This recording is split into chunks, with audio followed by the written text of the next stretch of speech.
বিদ্যুতের মায়ের সামনে বিদ্যুৎকে মেরে উচিত শিক্ষা দিল বাণী। হ্যাঁ বন্ধুরা, এমনটাই দেখতে পাবে অমর দরদিয়া ধারাবাহিকের আজকের এপিসোডে। বিস্তারিত জানতে ভিডিওটি না টেনে সম্পূর্ণ দেখতে থাকুন। গল্পের শুরুতেই দেখা যাবে হঠাৎ করে রাস্তার মাঝে বিদ্যুতের মায়ের সঙ্গে বাণীর দেখা হয়ে যায়। তখনই বাণী বলে, মামনি তুমি এখানে কিছু না বলে তুমি এখানে চলে আসলে, যদি তোমার কিছু হয়ে যেত মামনি। তখনই বিদ্যুতের মা বলে, কেন আমার কি হবে, তোরা যে এসেছিস একটা খবরও আমাকে দিসনি, আমার খবরও নিসনি আমি কিভাবে আছি কিছুই তুই এই খবর নিসনি। তুই জানিস আমাকে খুব যন্ত্রণা দিয়েছে ওই মহাজন, তাই আমি বাড়ি থেকে আসতে বাধ্য হয়েছি। তখনই বাণী বলে, আচ্ছা মামনি যা কথা হবে আমি যেখানে থাকি চলো সেখানে গিয়ে কথা বলি। তখনই বাণী বিদ্যুতের মা বলে, তুই কোথায় আসিস, তুই আমার ছেলের কাছে আসিস নেই, আমার ছেলে তোর সঙ্গে থাকে না। তখনই বাণী বলে, না তোমার ছেলে আমার সঙ্গে থাকে না, তো আমি যেখানে থাকি চলো তোমাকে সেখানেই নিয়ে যাই।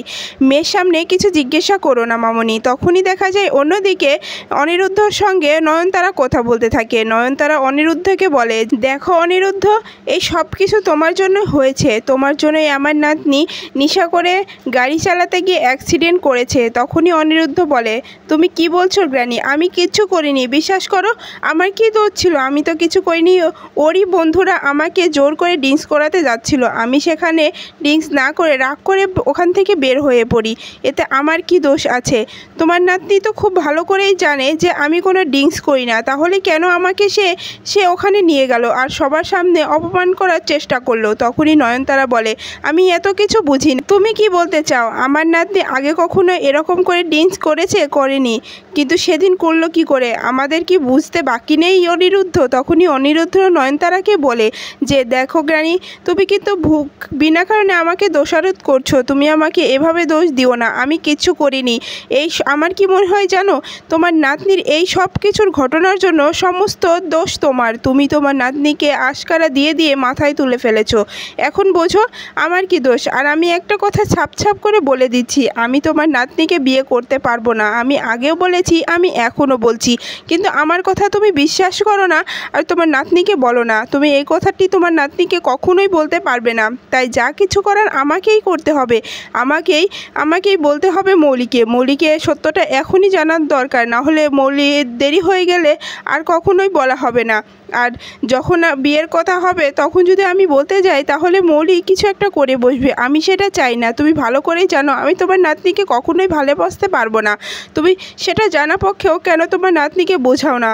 তখনই দেখা যায় নয়নতারা চমকে যায় আর বলে, অনিরুদ্ধ না না তুমি এই কাজটা করো না, দেখো এই কাজটা করো না, তাহলে আমার নাতনি কেবল একটা ধাক্কাতে উঠেছে আর সে কিছু একটা করে ফেলবে, এমনকি সে সুইসাইডও করতে পারে, আমি এটা চাই না। কথাটা শুনে অনিরুদ্ধও ঘাবড়ে যায় আর বলে, আমি কি করব, তুমি তো বলতে পারো না, তা আমাকেই তো বলতে হবে। তখনই নয়নতারা বলে যে, আমাকে আর কিছুদিন সময় দাও অনিরুদ্ধ, আমি ঠিক মৌলিকে বুঝিয়ে শুনিয়ে বলে দেব, কিন্তু এখন বলতে যেও না, এখন বলতে গেলে এর বিপরীতটা হয়ে যাবে। তখনই অনিরুদ্ধ বলে, দেখুন গ্রানি যতবার বলতে চেয়েছি ততবার আমাকে আটকে দিয়েছ। তখনই দেখা যাবে নয়নতারা বলে ওঠে, না অনিরুদ্ধ এরকম কাজ এখনই করতে যেও না, সত্যি বলছি যদি মৌলির কিছু হয়ে যায় আমি আর বাঁচতে পারবো না। আর তুমি তো জানো তোমার মেসোমশাইও খুব ভালোবাসে ওই মৌলিকে, তাহলে তুমি ওকে বলতে যেও না। তখনই অনিরুদ্ধ বলে, আচ্ছা ঠিক আছে আমি আজকে বলবো না, কিন্তু আমি খুব তাড়াতাড়ি মৌলিকে সত্যটা বলে দেব, কারণ আপনি কখনোই মৌলিকে বলতে পারবেন না, তাই আমাকেই বলতে হবে। তখনই দেখা যায় অনিরুদ্ধ ওখান থেকে চলে যায়। এরপরে নয়নতারা বলতে থাকে, অনিরুদ্ধ কখনো তুমি মৌলিকে কিচ্ছু বলতে পারবে না, আমি যত তাড়াতাড়ি সম্ভব মৌলির সঙ্গে তোমার বিয়েটা দিয়ে দেবো, আর একবার বিয়ে হয়ে গেলে তুমি কিচ্ছু করতে পারবে না। আমি তো চাই আমার নাতনির তোমার সঙ্গেই বিয়ে হোক, আর এই সয় সম্পত্তি যা কিছু আছে আমার নাতনির নামেই হবে, আমি সেটাই করব, তুমি কিচ্ছু করতে পারবে না, কারণ আমি এতদিন ধরে এই খেলাটা খেলছি, এই খেলাটা এভাবে শেষ হয়ে যাবে আমি কখনোই মানতে পারবো না, আমি কখনোই শেষ হয়ে যেতে দেব না। এরপরেই দেখা যায় বাইরে সবাই মৌলির কথা নিয়ে আলোচনা করতে থাকে। তখনই মৌলির দাদু বলতে, মা তুমি তোমার মেয়েকে একটু সামনে রেখো, এরকম কাজ যেন আর কখনো মৌলি না করে, আজকে মৌলি বেঁচে গিয়েছে, বারবার কিন্তু আমরা মৌলিকে বাঁচাতে পারবো না, তাই বলছি বড় বৌমা তুমি তোমার মেয়েকে বোঝাও, এখনও সময় আছে।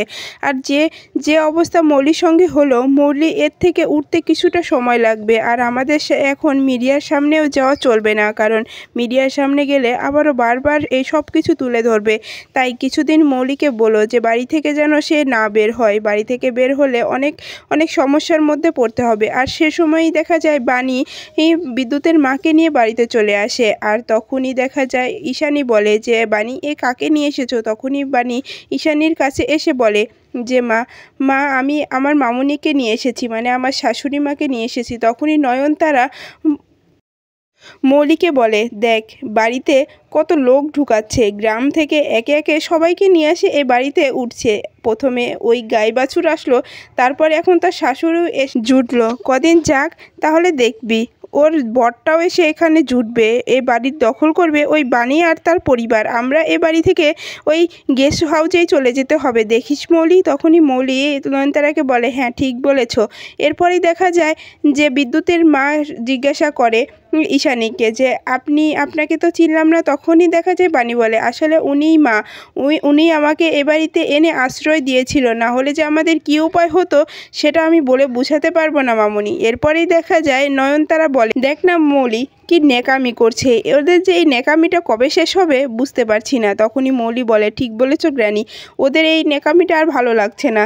এরপরেই দেখা যায় বারবার বিদ্যুতের মা জিজ্ঞাসা করে বাণীকে যে বাণী তোরা এখানে, তাহলে আমার ছেলে কোথায়? আমি আমার ছেলের সঙ্গে কথা বলতে চাই। তখনই বাণী বারবার করে বিদ্যুতের মাকে বলতে থাকে যে মামনি তোমাকে তো বলেছি তোমার ছেলের সঙ্গে আমি তোমাকে পরে দেখা করাবো, তোমার ছেলের কথা এখন তুমি জিজ্ঞাসা করো না, বাড়ি ভর্তি লোকজন আছে, এখন ওদের সামনে তোমার ছেলের কথা তুলো না। তখনই দেখা যায় মৌলির দাদু এসে বলে যে আচ্ছা আপনারা এসেছেন খুব খুশি হয়েছি, কিন্তু সবথেকে বড় খুশি হতাম যদি তানিয়ার বাবা আসতো, কারণ আমরা সবাই তানিয়ার বাবাকে দেখতে চাই, কখনো তানিয়ার বাবাকে দেখিনি। তখনই ঈশানী ভাবতে থাকে সেদিন তানিয়ার বাবা বাণীর সঙ্গে কি ব্যবহারটা করেছিল রাস্তায়, সেটা ভেবেই ঈশানী মনে মনে বলে যে ওর বাবাকে দরকার নেই, ওর বাবার মতো খারাপ একজন লোক আমি দেখিনি। এরপরেই দেখা যায় বাণী বলে যে এখন এসব কথা থাক, আমি তানিয়ার বাবাকে নিয়ে আর কোনো আলোচনা করতে চাই না, তানিয়ার বাবা যেখানে আছে ভালো আছে, আমরা পরে এসব নিয়ে কথা বলবো। এরপরেই দেখা যায় নয়নতারা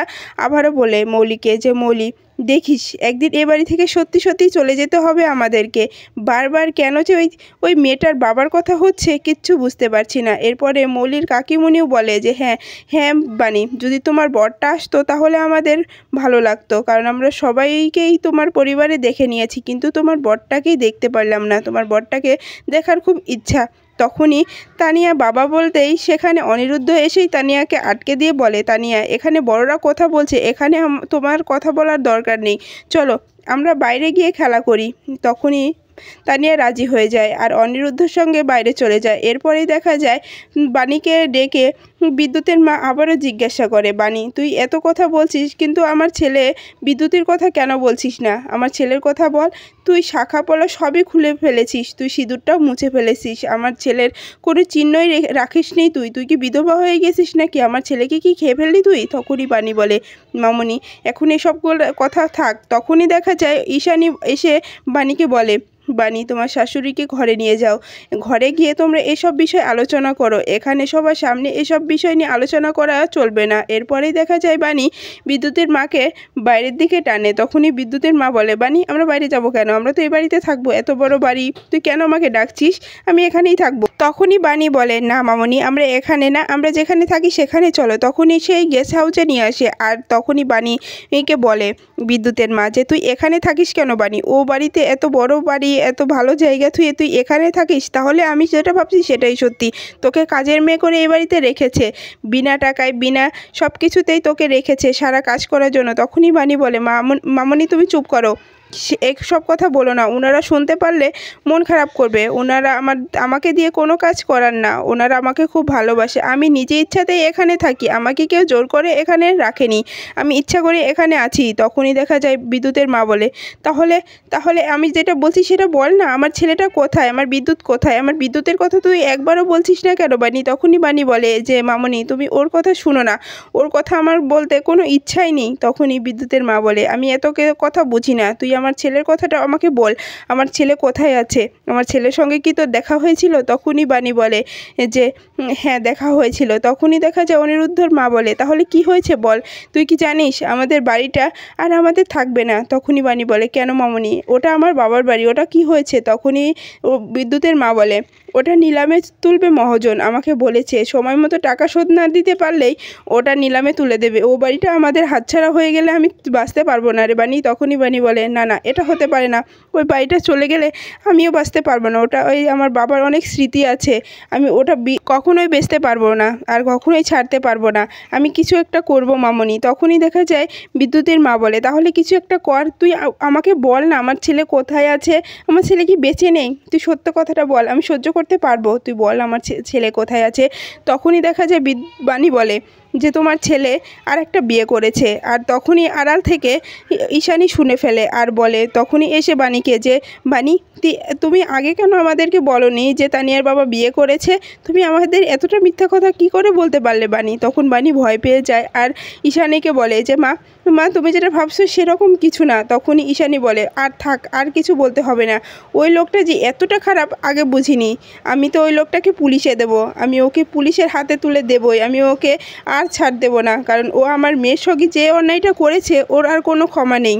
তখনই বাণী বলে না মা এটা করো না, এটা তানিয়ার বাবা। তখনই দেখা যায় ঈশানী বলে কিসের বাবা, ও কি কোন বাবার দায়িত্বটা পালন করেছে শুনি? ওই সেদিন আমি তো শুনলাম নিজে কানে যে তোকে আর তোর মেয়েকে মারার হুমকি পর্যন্ত দিয়েছে, আর আমি তাকে ছেড়ে দেবো কখনো না। তখনই দেখা যায় বিদ্যুতের মা বলে দেখুন আমার ছেলের ভুলের জন্য আমি ক্ষমা চাচ্ছি, আমার ছেলেকে পুলিশে দেবেন না, দেখুন আমার ছেলে অন্যায় করেছে আমি জানি, কিন্তু ওকে পুলিশে দেবেন না, ওকে ছেড়ে দিন, আমি নিজে আপনাদেরকে বলছি যে আমি নিজে ওকে শাস্তি দেবো, কিন্তু পুলিশের হাতে তুলে দেবেন না। আমার বিশ্বাস আমি গেলে আমার বিদ্যুৎ ঠিক চলে আসবে, আর আমার বিদ্যুৎ চলে আসলেই বাণীর হাতে আমি বিদ্যুৎকে তুলে দেবো, আপনারা আমাকে ছেড়ে দিন। তখনই ঈশানী বলে ওই লোকটার কাছে আর আমার মেয়েকে তুলে দেব না, আমার মেয়ে ওই লোকটার ওর কাছে কিছুতেই দিতে পারবো না, কারণ আমার মেয়ের ওই লোকটার যোগ্যই না, ও এতটা খারাপ, আমার সামনে সেদিন কতটি কথা বলে গেছে, আমি ওই লোকটাকে আর সহ্য করতে পারবো না। এরপরে দেখা যায় অনিরুদ্ধর মা বলে দেখুন আমি তো আপনাকে কথা দিচ্ছি, আমি নিজে আগে বিদ্যুতের সঙ্গে কথা বলতে চাই, তারপরে আমি বিদ্যুৎকে শাস্তি দিতে চাই, এখন আপনি ছেড়ে দিন, বিদ্যুৎকে আমি দেখে নেব। তখনই ঈশানী বলে আচ্ছা আপনার কথায় আমি একবার সুযোগ দিলাম বাণী, তুমি তোমার শাশুড়ির সঙ্গে যাও আর তাকে বিদ্যুৎকে দেখিয়ে দাও, আর সে যদি বুঝাতে পারে তাহলে ভালো, আর যদি না বুঝাতে পারে তাকে পুলিশের হাতে কিন্তু আমি সত্যিই তুলে দেব। তখনই বাণী গিয়ে বিদ্যুৎকে উচিত শিক্ষা দেয়। হ্যাঁ বন্ধুরা, এই ছিল আজকের আপডেট। ভিডিওটি কেমন লাগলো কমেন্টস করে জানাতে ভুলবেন না। পরবর্তী আপডেট পেতে চাইলে চ্যানেলটি সাবস্ক্রাইব করে পাশে থাকা বেল বাটনটি অন করে রাখুন। ধন্যবাদ।